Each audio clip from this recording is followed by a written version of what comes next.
Hi guys, welcome back to Vista Study Visit.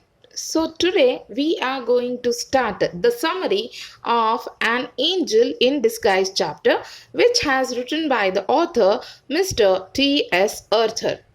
So now let us see what is the story about. Okay. So as the title suggests, An Angel in Disguise, it's a story of a girl. Okay.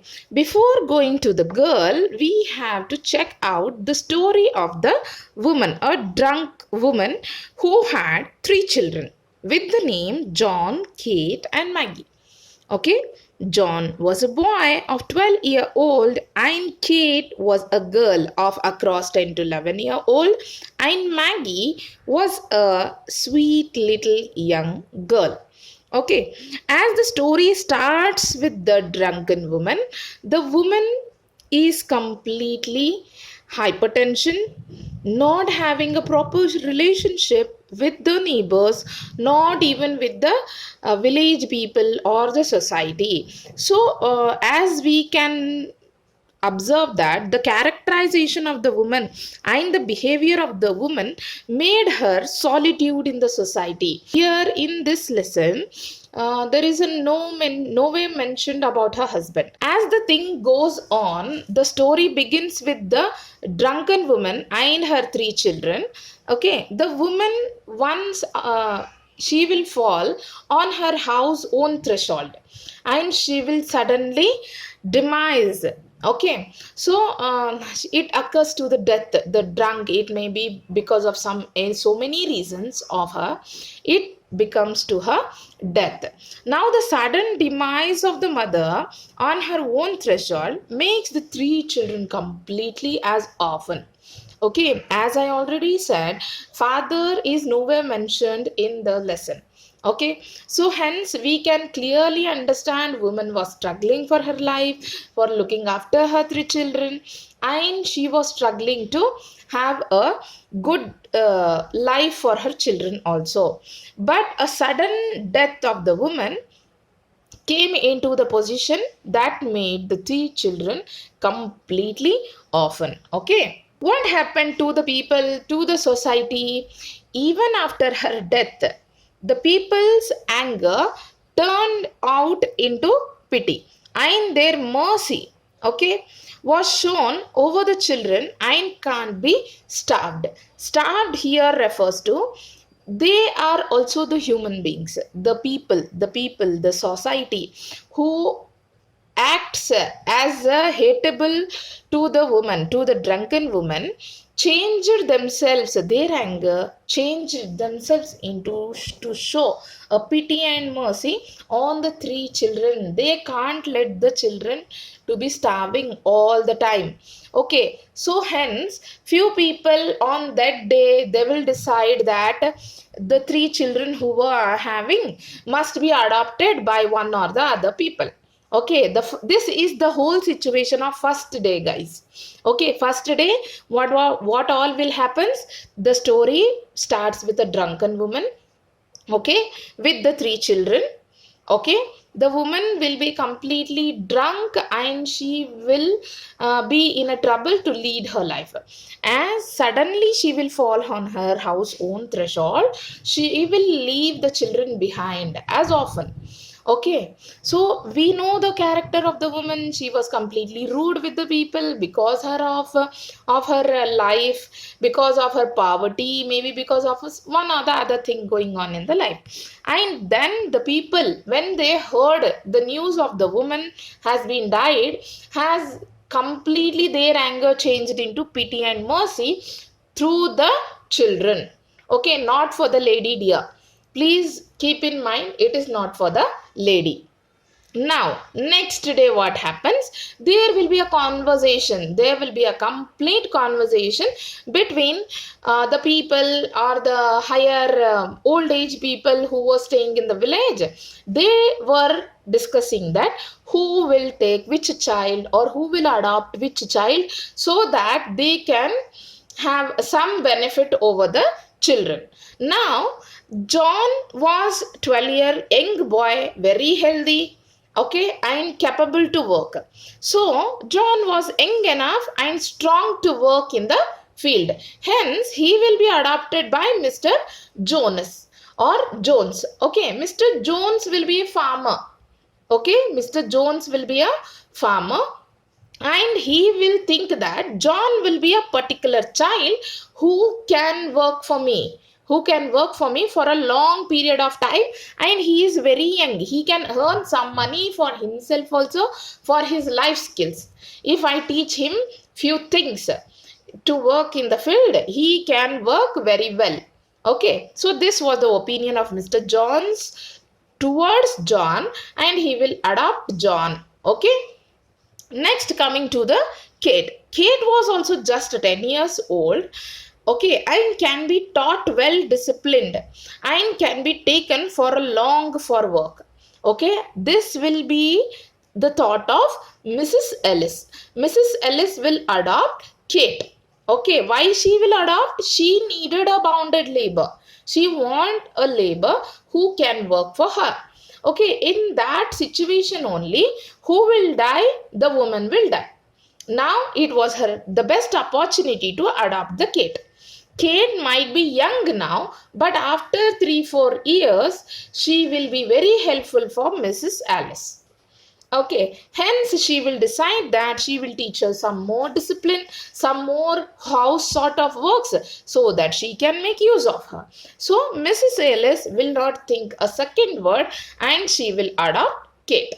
Okay, now the big issue occurs. Now the only girl was left with the disability was Maggie. Okay, who is the third child of the woman? That is Maggie. Okay, she will be the youngest child of the woman, and she was completely disabled in the sense, once while playing or something, she falls from a terrace and got completely hurt on her spinal cord, and she was completely a bedridden girl. Okay, she was completely a bedridden girl, so that she needs one more person's help, but she can't help any other people in the society. Okay, so now the big issue was with the girl. John was good enough, Kate was also good enough, and they both were easily adopted, but no one was ready to adopt the child, the little poor Maggie. Okay, so now as the second day goes on, the death cart will go. Okay, the woman will be buried in the what we call graveyard, and these all things happen. Mr. Jonas will not think for a moment. He will bring his wagon, he will put John in the wagon, and he will move. Mrs. Ellis also will take the kid and ask her Kate to say goodbye to the Maggie and move with her. Okay, now the girl is completely orphan, the completely single girl. Okay, now nobody is ready to adopt the child. Nobody is ready to adopt Maggie. Now comes the Thompson, Mr. Joe Thompson.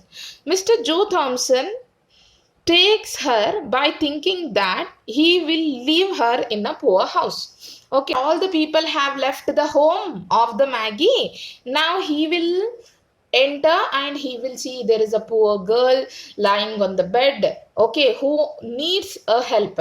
Somehow we should do something. Okay, so one lady, the blacksmith's wife, okay, she will be collecting the leftover things of the house, and she will be trying to collect the things. As this was going on, Joe Thompson will have a conversation with the blacksmith's wife, and he will ask her, who will take this girl? So blacksmith's wife will tell, take her and leave her to the poor house. So this guy will listen to the blacksmith's wife. Now comes the Joe Thompson, and he takes the Maggie. He holds her in her arms, and he will take her in the arms by thinking that he will leave her to the poor house. Okay, now what he will do, the big mistake is, he will take Maggie to his house, but not the poor house, because he will think that the girl has lost recently the mother, and back of her she also lost brother and sister. Let her be for one day in the house, and then tomorrow he will leave her to the poor house. Okay. So the issue was with the Mrs. Thompson. Okay, Joe Thompson liked children's. He loved the children very much. He was a wheelwright in the sense a mechanic or a wooden wheels who will prepare, right? So he was that person and he was very rich enough. But the drawback was he was not having the children. Okay, Mr. and Mrs. Thompson were not having children. But Joe Thompson had a soft corner in his heart that he loved children very much. Okay, but the wife was unconditional. Mrs. Thompson, who was completely high tempered and never had children. Now the issue was with the wife, Mrs. Thompson, who was completely high tempered and never had the children. So she was a quite bit raised, cold type. She was feelingless woman and she hated herself. So for when the Thompson brought Maggie home, she will ask her, "Why did you bring her here?" Okay, she starts to quarrel. There will be a conversation between husband and wife, a small quarrel. But Thompson tries to make out that she will go to the poor house by next day. Okay, she fights with her husband about Maggie, why he had brought her home. Okay, but as Mr. Thompson will leave her home and he will left out for his work, regular routine job. And as he will come back in the evening and he will observe, he will see that the woman is trying to console or being friendly with the Maggie. Okay, so here finally the woman accepts the Maggie. The little girl turns out as an angel and who was in disguise. Woman, well, she also changed and her life gesture towards, as she was hateful, as she was completely behaving like a abruptly, so that changes will occur in Thompson's wife. Okay, so hence what Thompson will do next day morning in the breakfast, he will tell, "I will look after her guardians and I will leave her to the poorhouse." At that moment, he will be shocked by listening to Mrs. Thompson's words that if the girl is staying here for 2-3 more days, she doesn't have any problem. This will make Thompson very happy. And the little girl, the angel, as the title suggests, an angel in disguise, Maggie turned out as an angel. Okay, who made the complete environment of Thompson's house into a peaceful collaboration. Okay, peaceful thought, peaceful mind. This made the Thompson and Thompson wife very grateful, very thoughtful. Okay, hence the thought of the lesson shows us how the society reacts and how a womanhood will never die. If the woman is not having children, how she will turn herself into a bad and abrupt woman. But when the motherhood begins in her, will change the complete home environment into a peaceful location where he feels, as Mr. Thompson feels, it was a angel coming home in the face of Maggie.